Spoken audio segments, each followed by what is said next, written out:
បាទជំរាបសួរបងប្អូនទាំងគ្នាថ្ងៃនេះយើងមកជួបគ្នាទៀតដែរបងប្អូនពាក់ព័ន្ធនឹងបញ្ហាគោថ្ងៃនេះខ្ញុំមានប្រធានបទមួយចង់លើកឡើងមកនិយាយដែរបងប្អូនពាក់ព័ន្ធនឹងចម្ងល់ហើយគោចម្ងល់ពាក់ព័ន្ធនឹងអមមួយដែលគាត់ធ្លាប់តាណាប្រាប់ខ្ញុំមានរឿងចេះបងប្អូនមានន័យថាបងអ៊ំហ្នឹងគាត់ជាអ្នកចិញ្ចឹមគោគាត់បើនិយាយទៅគាត់ផែនកដាដែរទេ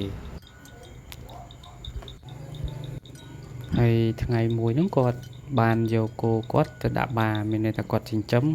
ផែនគោគាត់មិនមែនអន់ទេបងប្អូនគាត់ទៅណាពេលខ្ញុំណាផែនគោគាត់ផែនកដាល្មមវាមិនមែនជាផែនគោអន់ទេហើយគាត់គោទៅណាពេលខ្ញុំថាចេះ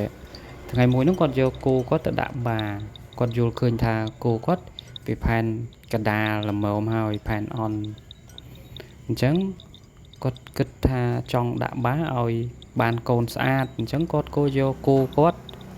ដើម្បីទៅដាក់បារល្អរកបារល្អណាទៅដល់កន្លែងដាក់បារហ្នឹងក៏ជួបបងប្អូនទៀតគាត់មកដាក់បារដូចគ្នាហើយគាត់ក៏សួរមកអ៊ំថាចុះម៉ែងគោអម៉ែងអន់អញ្ចឹងអម៉ែងយកមកដាក់បារល្អទៅអីនាំតែខាតលុយអញ្ចឹងណាអាហ្នឹងគាត់តាណាប្រាប់ខ្ញុំអញ្ចឹងហើយទៅអ៊ំនឹងគាត់តបវិញថាចេះអូនហើយព្រោះតែគោបងព្រោះតែគោអ៊ំអន់នឹងហើយអ៊ំក៏គាត់ឆ្លើយវិញថាហ្នឹងហើយព្រោះតែគោអ៊ំអន់នឹងហើយទៅបានអ៊ំហ្នឹងយកមកដាក់បារឲ្យបារល្អដើម្បីឲ្យវាកាត់កូនទៅល្អអញ្ចឹងណារួចបងម្នាក់ទៀតហ្នឹងគាត់ឆ្លើយអញ្ចឹងបើបារអន់បើគោអន់អញ្ចឹងអ៊ំយកមកដាក់បារល្អទៅអីនាំតែខាតលុយអញ្ចឹងណាអញ្ចឹងអ៊ំគាត់នឹកឆ្ងល់ថាចុះ